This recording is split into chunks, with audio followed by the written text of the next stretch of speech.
Hey guys, Sean's in the Connection Machine, aka the Insurance Doctor. Another connection conversation show where I bring on a guest. We provide some value. We want to talk about a variety of things in a short period of time, but we want you to take what we're talking about and actually implement, take action. And some things I want you to implement and take action for is if you're watching us, please, at least you can do is drop a comment, hashtag live if you're on live, hashtag replay on the replay. Throughout, if you have questions, drop those. And also, so we know you're alive every 5 minutes, drop a favorite emoji. That helps our algorithm as well. And before I bring on my guests, I want to sponsor from Got Backup. Check out in the description 6 terabytes of data storage for your phone or your computer for $9.97 per month. If you want to get involved and have a business with it as well, we could have a conversation. Before I bring them on, make sure you are.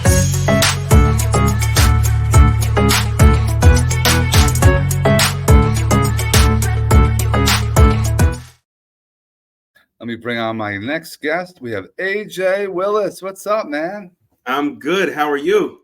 I'm doing excellent. I appreciate you taking some time out of your day to provide some value. That's what I'm always looking to do, man. And I know when we spoke and we got connected, I'm like, we have to get on and provide some value because I know it's very important for those education pieces, very lacking, I found, in the world. So before we get into it, AJ, who are you and what do you do? Okay. Who am I? I'm AJ Willis. I am a husband. I am a father of 2. I'm a business owner. And what I do for a living is I'm a licensed foreclosure consultant.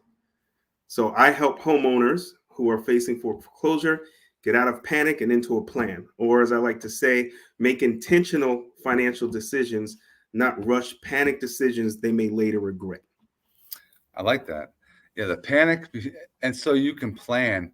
And it's a needed thing in the world that we're in, from what people have gotten themselves into, sometimes over their head.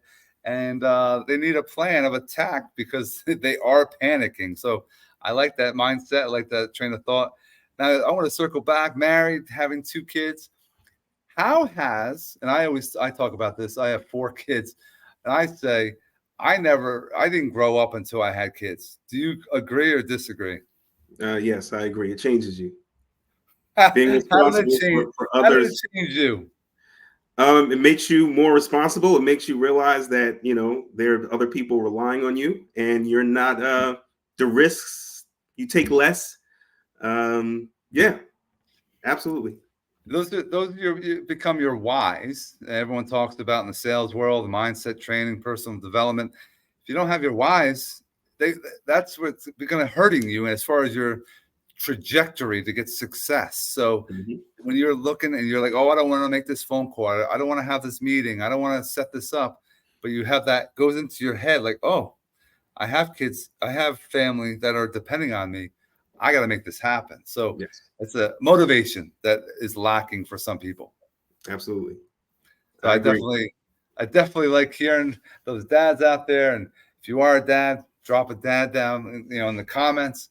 And I hope you're in the moment, guys. If you're around your kids, don't just, take this thing that we all use and put it down a little bit when you're around your kids and try to make more time for them and be in that moment. That's a connection.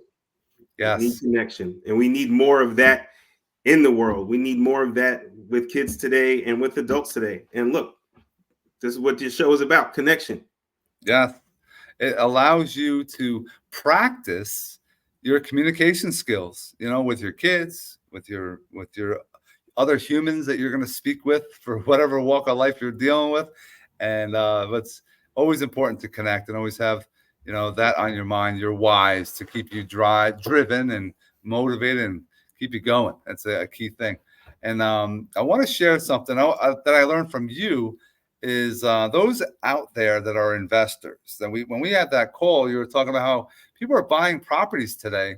And I'm like, we have to mention this.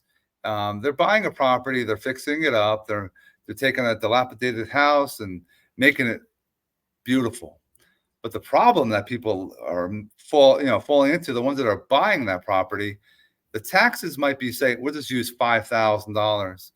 at that time when they close. Yeah. But then when everything gets back into the town and everything gets reassessed because it has now it's become beautiful, went from garbage to beauty. Now that 5,000 goes to 10,000. Yes. So a lot of people How aren't. that's affecting people. Yeah. A lot of people don't realize, and because I'm in the foreclosure space, I'm a foreclosure consultant. I tell people a lot of times it's not your fault that you end up in foreclosure. You had mentioned earlier things that people get themselves into. I tell clients, you didn't make inflation rise. You didn't cause you didn't cause your spouse to die. You didn't cause yourself to get sick. You didn't cause yourself to get divorced. Well, maybe you did. Maybe you did that, but that's neither here nor there. But my point is, things happen in life, and it's not your fault that it happened. So going back to the situation we're talking about, there are plenty of times where a homeowner buys a house from a house flipper, and there's nothing wrong with house flippers. I have no qualms about that. But what happens is this house flipper buys this house, and the taxes are maybe $6,000 or $7,000 a year. And they do the fixing up, they make it all right, they fix it up in 90 days, and a new buyer comes in and buys it.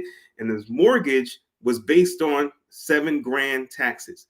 But the year comes around, and next thing you know, those taxes, because of all the improvements, are now at $11,000 or $12,000. And the person was not in their budget. And what causes to happen is they could get behind on their mortgage, and they bought their dream home and now might be losing it. And it's something that I spoke to a mayor of a city about, and no one knows of a solution to that, but it's be wary. Yeah. I mean, you got to go deeper. If you're the buyer, if you're the real estate agent, don't just be happy with a listing. Find out more. Find out how you can provide more value to that person that's going to be the end buyer of that property. So there's something to really keep an eye on. If you are in the market and you are picking up an investor property, know what you're getting so that you know how to have that solution, hopefully down the road, if that's the case. So I definitely agree. Now, in your specialty, there's a lot of, you also do loan modification. You also do a variety of things. Who are you mainly getting lots of at-bats or opportunities from? Are you getting it from attorneys? Or are you getting from just everyday people reaching to you? How do they, how does it go about that route? I get a lot of referrals from attorneys. In the past 2 weeks, I've received about 3 clients from title companies, realtors, mortgage brokers, a lot of mortgage brokers. Someone may call and say, hey, I want to refinance. And the mortgage broker may pull their title and say, you've missed 5 payments, or you don't have the credit to get a refinance. That's a sign that maybe there's an issue. They'll contact me or have that client or that person contact me, and we'll see what we can work out, especially with a loan modification. Let the bank know that there's an issue. Start getting active about the issue before they're deep into a problem. And it goes hand in hand as far as being educated, knowing what to do. And if you don't have someone like AJ in your corner, you're going to fly by the seat of your pants. You're not going to know what's going to happen. So try not to do things by yourself. You're not going to do your own heart surgery. That's why I tell people all the time, don't go do your own quote online for insurance. You don't know what you're putting in there that makes it that price. Oh, it's cheaper. Well, you're lacking things that are supposed to be in there that you're not adding because you don't know. So it's important to have conversations. And what I'd like to add to that is people in foreclosure get information overload. At the same time, they're too afraid to talk to anyone. So one issue is they're suffering in silence. I can say, Sean, do you have a good restaurant to go to? Yeah, sure, no problem. You have a good doctor? Yeah, here's my favorite doctor. I'm in foreclosure. You know anyone that can help? That's not a conversation people want to have. So they suffer in silence. But the other thing that happens is they get inundated with a lot of information. So this same person in foreclosure can get a realtor saying, hey, let's sell it. They could get a bankruptcy attorney saying file a 7, a bankruptcy attorney say file 13, an investor knocking on the door saying, hey, I'll give you some money. Which way do they go?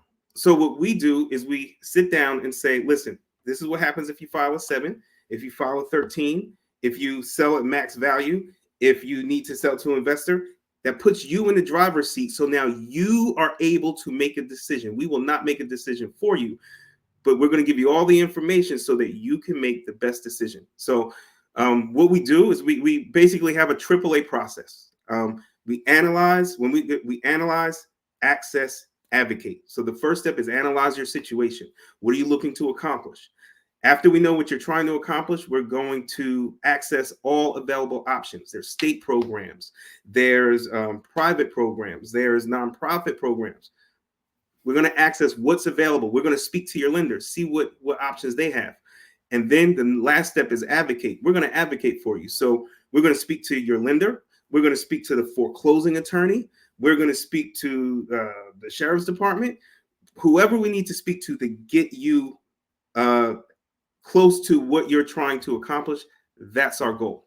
And not every time are they able to get exactly what they want, but they're able to make an intentional decision, knowing their options, as opposed to, like I said, taking the first thing that comes to them and making a bad decision that they don't like. I want to make sure people understand what AJ was saying there. He's going to go and dive deep. He's going to get all the questions answered. He's going to give you all the information up front. So we present to you the options and you make the overall decision. That's important. It's not like he's going to steer you. He's going to go and show you every step of the way what's going on, what you should do, make a decision or not. And if you don't make a decision, you got to live with whatever you decide on.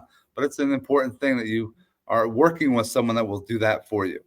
And that's an important thing that everyone, if you're looking for that, I have all of AJ's information in the description. I want you to make sure you go there, you subscribe, you take a look at and follow all the socials. His contact information is there.